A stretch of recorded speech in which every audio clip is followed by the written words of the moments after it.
वालेकुम मेरा प्यारे भैन भरा होने सुनाओ जी की हाल चाल सुनाओ ठीक ठाक अपनी अबू भैन भरा सारे राजी बाजी हाँ जी अलहमदुलिल्लाह अल्लाह का शुक्र है अभी भी ठीक है। हाँ जी असी अज बना रहे हैं जी देसी मुर्गा ठीक है जी।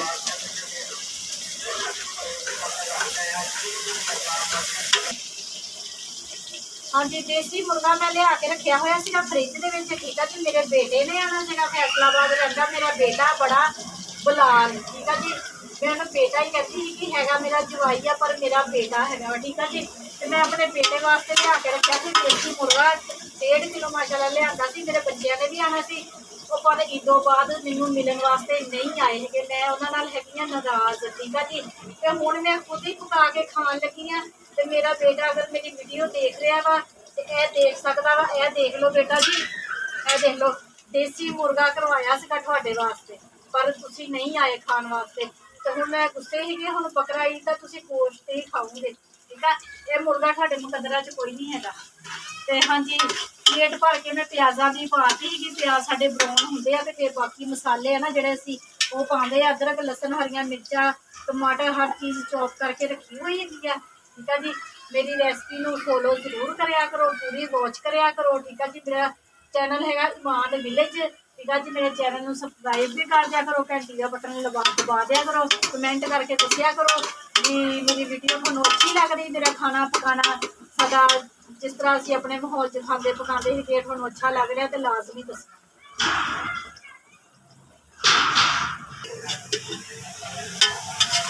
हाँ जी मेरे भैन भरा प्याज साढ़े देख लो ब्राउन हो गए है। बड़ी इलायची दालचीनी के टुकड़े तो कड़ी पत्ता ये असी शामिल कर लगे है ठीक है जी।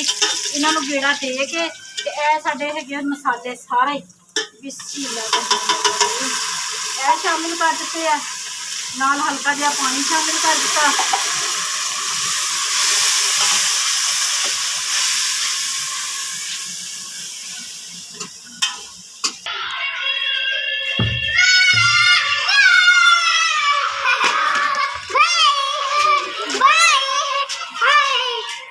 मस्जिद पैसे दे के आ नाल नमक लैके आ।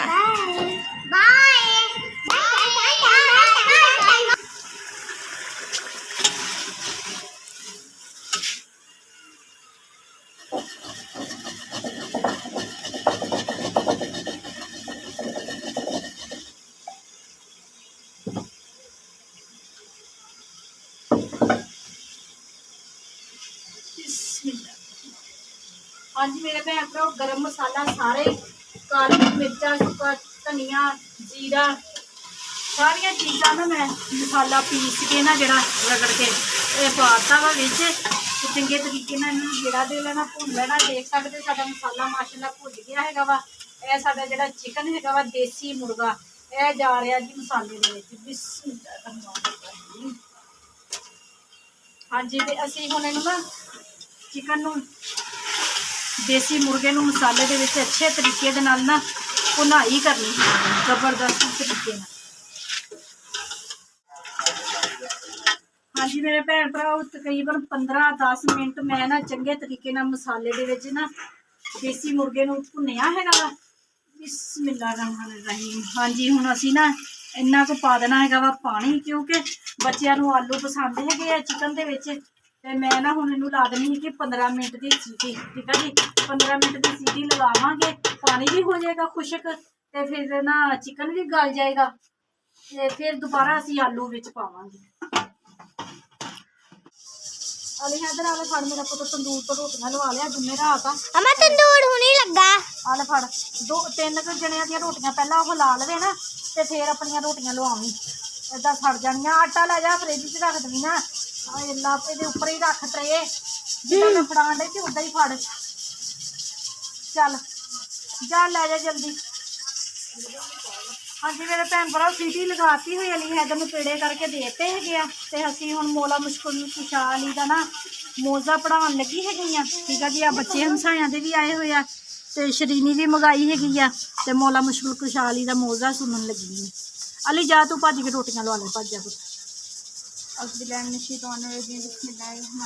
शहरान में एक लकड़ा रहता था जो बहुत ही गरीब था। वह लकड़ियाँ बेचकर अपना और अपने बाल बच्चों का गुजारा किया करता था। एक दिन अपनी लड़की से कहने लगा कि बेटी हम चाय के घर से सिगरेट सुलगा ला। जब लड़की सिगरेट सुलगाने के घर के आगे दीवार खड़ी कर दी जाए। इधर जब लकड़ा हज करने के लिए गया, रास्ते में डाकुओं ने सब कुछ लूट लिया और बगैर हज के वापस लौट आया। आकर देखा कि महल के आगे दीवार खड़ी है। लोगों से पूछा मेरा अहले खाना कहाँ है और मेरे महल के आगे दीवार क्यों खड़ी। माशाल्लाह जज़ाकल्लाह इब्राहिम कासम इस बच्चे ने जल्दी जल्दी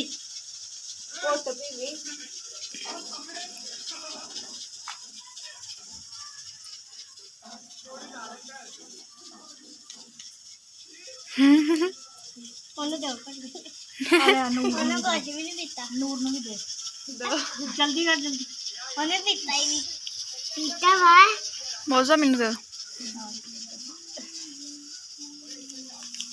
हेलो बच्चे ऐशा दिया सारे दे दो दो ऐशा दी दो तेरी नानी साथ मेरिया भी अम्मा मेरे पिंक ते लाल है चलो जी बाकी ईमान बन देवे बाहर बच्चों ਨੂੰ ਬਣ ਕੇ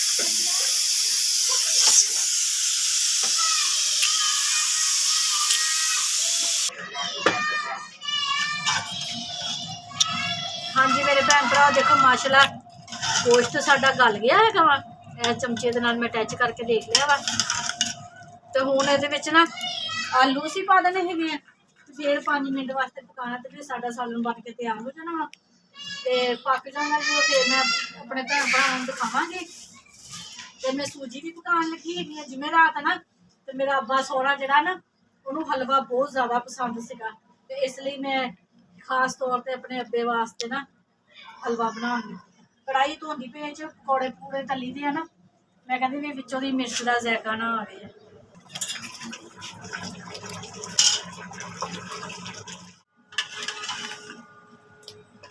माशाल्लाह माशाल्लाह साडा देसी मुर्गा बन के तैयार हो गया। हाँ जी हुण मैं बना लगी है सूजी का हलवा ठीक है जी गराई हो रही अज मैं वीडियो नहीं दिखानी बस बनाने लगी अपने भैन भरावां नूं दस्सिया वा कि सूजी का हलवा बनाना फिर किसी दिन अपनी रेसिपी तुहानूं दिखावांगी सूजी के हलवे की।